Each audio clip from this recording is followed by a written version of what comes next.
Hürmetlik vatandaşımlık şeylerini davamlaştırımız. Bugünkü islaha 2021 yıl 3. ayının 10. günü.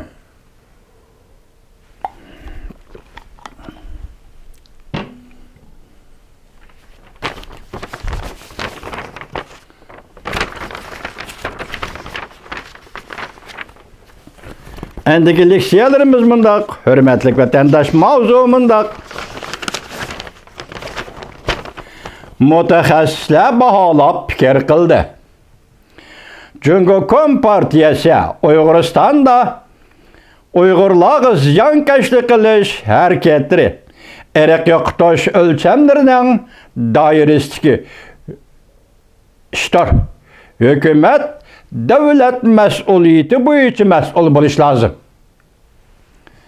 Yo'qotish o'lchamlarining doirasidagi ishlar. Hükümet devlet mas'uliyeti bo'yicha mas'ul bo'lishi lozim. Mavzuli xabar 3. ayının 9. günü Amerika ovozining Xitoy tili programmasi e'lon qilindi. Xabar mundaq boshlandi. Amerikada hukumatsiz tashkilot bir parcha doklad e'lon qildi. Har tarafdan kelgan mutaxassislar Jungo doiralarining Uyg'uristonda Uyg'urlar ziyonkashlik qilish harakatlarini baholadi va mundaq hisobladi. Bu harakatlar Birlashgan Davlatlar Tashkilotining irq yo'qotish jinoyatini cheklash va jazolash ahdnomasidagi irq yo'qotish o'lchamlariga to'g'ri keladi.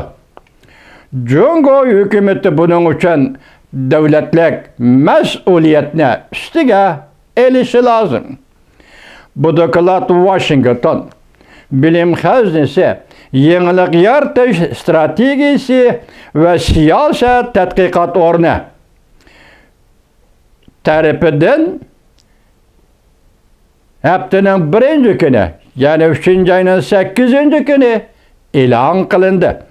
Bu qatimqi baholash bekitish xizmatiga 10 nafar xalqaro qonunshunos irq yo'qotishni tadqiq qilish mutaxassislari, Jungo milliy xizmat mutaxassislari, Uyg'uriston Xinjiang rayoni mutaxassislaridan iborat. Bu dokladni tayyorlash qatnashganlar.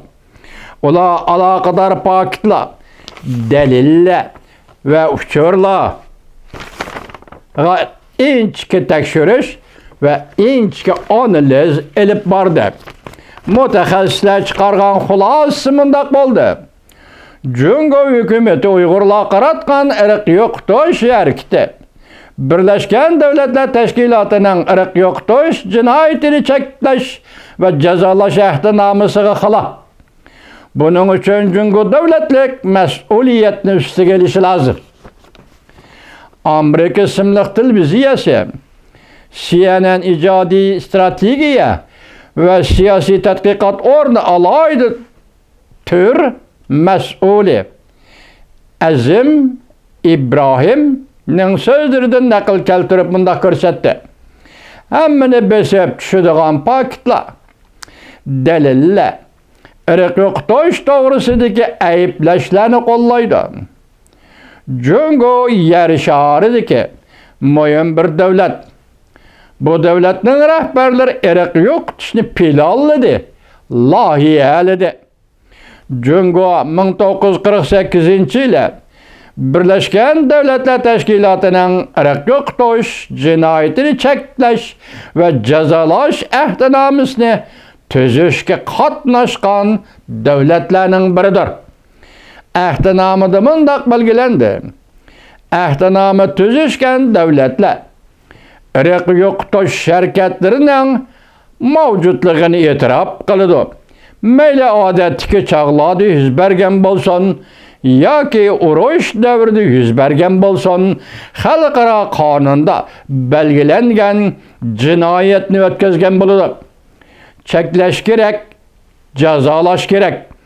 Ahdnomaga asoslanganda irq yo'qotish jinoyati mundaq jinoyatlarni o'z ichiga oladi.